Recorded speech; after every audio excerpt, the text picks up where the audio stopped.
श्री गणेशाय नमः. श्री स्वामी समर्थ. जय जय स्वामी समर्थ. ओम श्री परमात्मने नमः.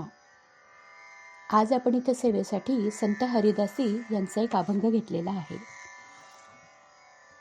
अभंग. नको चिंता करू जीवा घेरे विश्रांती. नको चिंता करू जीवा घेरे विश्रांती. सुटत नाही कधी प्रारब्धाच्या गोष्टी. कोणी लुटले धन कोणी झाले धनवान. कोणी लुटले धन कोणी झाले धनवान. कोणा वाटले झाले माझे उद्ध्वस्त जीवन. कोण म्हणे याचे मुळे मी झाले भाग्यवंत. कोण म्हणे याचे मुळे मी झाले भाग्यवंत.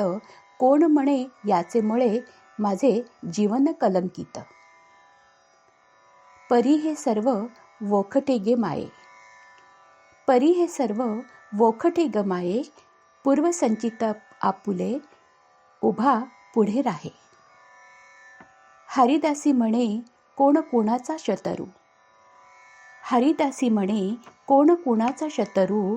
जन्मोजन्मी चुकेना ग प्रारब्धाचा फेरू.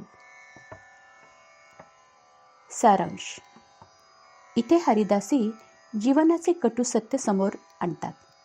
आपल्या सहजीवनात असे अनुभव येतात की माणूस कधी दुःखी होतो तर कधी सुखी होतो. इथे कुणी कुणाचं नाही, प्रारब्धवश आपण भेटलोय. यामुळे प्रेमभाव आणि वैरभाव वास्तविक ह्याला काहीच अर्थ नाही आहे. कारण पुढचा जन्म उभा आहे. तेथे शत्रू मित्र मागील जीवनाचे कोणी आठवत नाहीत.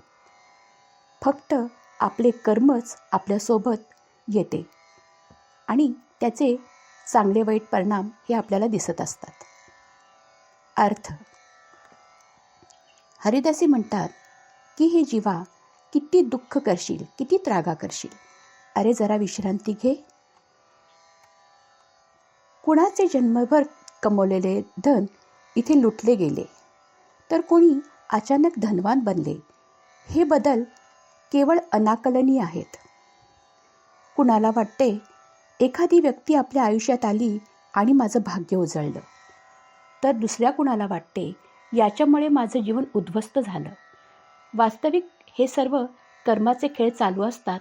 फक्त माणसाला ते कळत नाहीत. माणूस फक्त इथं निमित्त मात्र आहे. हरिदासी म्हणतात हे सर्व खोटं आहे. इथं कोण कोणाचा शत्रूही नाही आणि मित्रही नाही. केवळ प्रारब्धाने आपल्या या जन्मी गाठी पडल्यात. मृत्यूनंतर कसलीही कुणाची ओळख राहत नाही आणि म्हणून शांत राहण्याचा प्रत्येक जीवाने प्रयत्न करावाच. भक्तिमार्ग स्वीकारला तर कर्म आपोआपच उत्तमाचे घडते. श्री स्वामी समर्थ. जय जय स्वामी समर्थ.